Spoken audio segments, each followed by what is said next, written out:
L'Évangile est plein d'enseignements.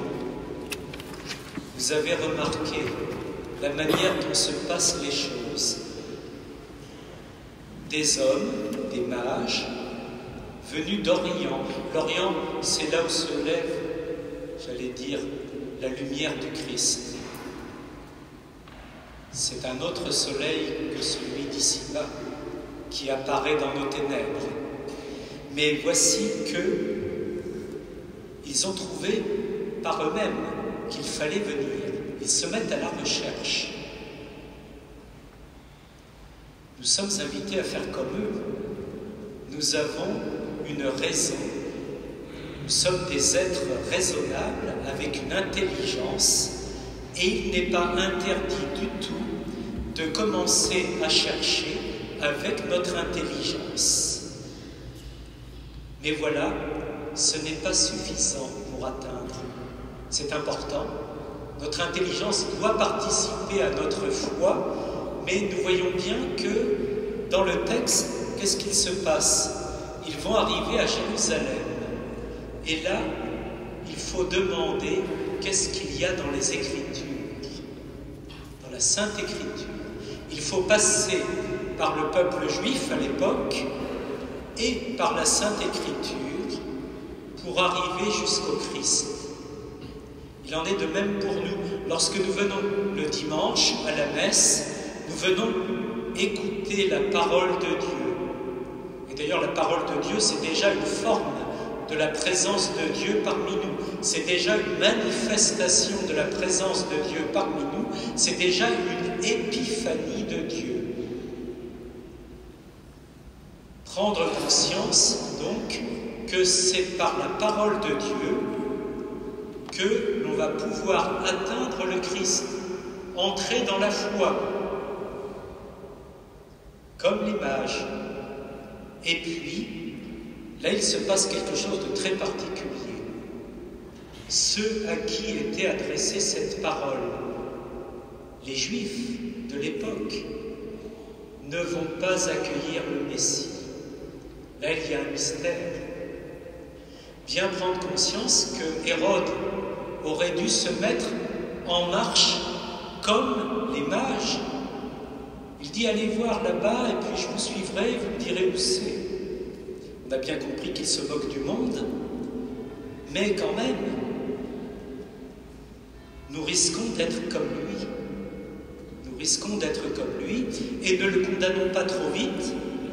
Vous savez, il y a un tableau au Louvre qui représente le roi Hérode et qui représente le Christ, et ils sont tous les deux habillés de la même manière, parce qu'ils sont rois. Mais aussi pour nous dire que le Christ, venu à la crèche, puis mort sur la croix avant sa résurrection, est venu pour chacun d'entre nous, y compris pour les plus mauvais, y compris pour ceux qui ont commencé par ne pas le recevoir. Même Hérode est appelé à la conversion en réalité. Lorsque les prêtres et les scribes lui disent « c'est à Bethléem que doit naître le Sauveur », ça aurait dû faire quelque chose pour lui. Et il peut encore se convertir à ce moment-là. Il n'était pas trop tard.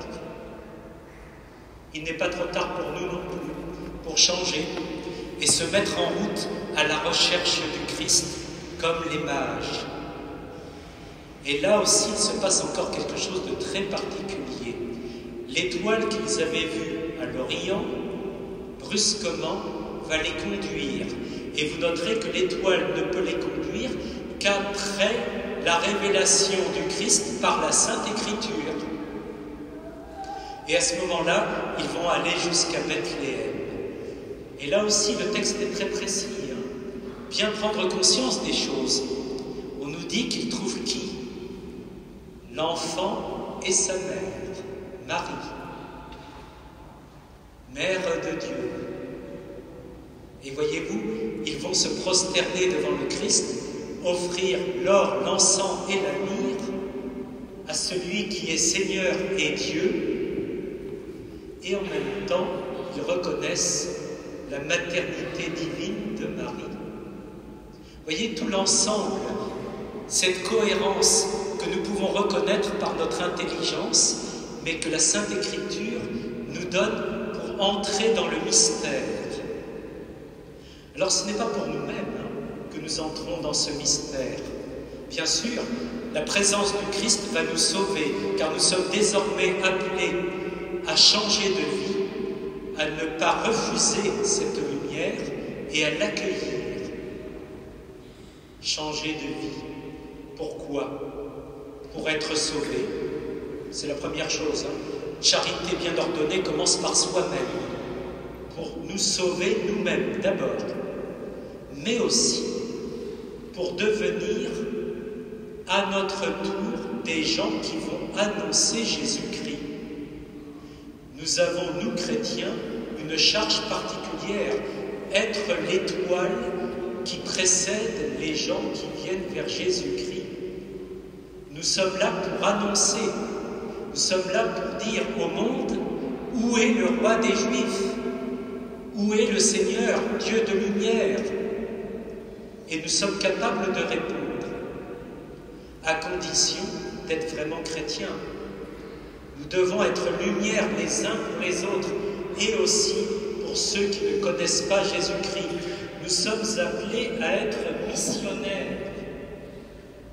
Car vous l'avez entendu, désormais par les mages, le Christ ouvre le salut au monde entier. Au monde entier. C'était dit tout à l'heure dans une des lectures, toutes les nations viendront se prosterner devant lui. C'est déjà le cas à travers tous les chrétiens du monde entier. Car des chrétiens, il y en a partout, y compris dans des pays qu'on n'imaginerait pas.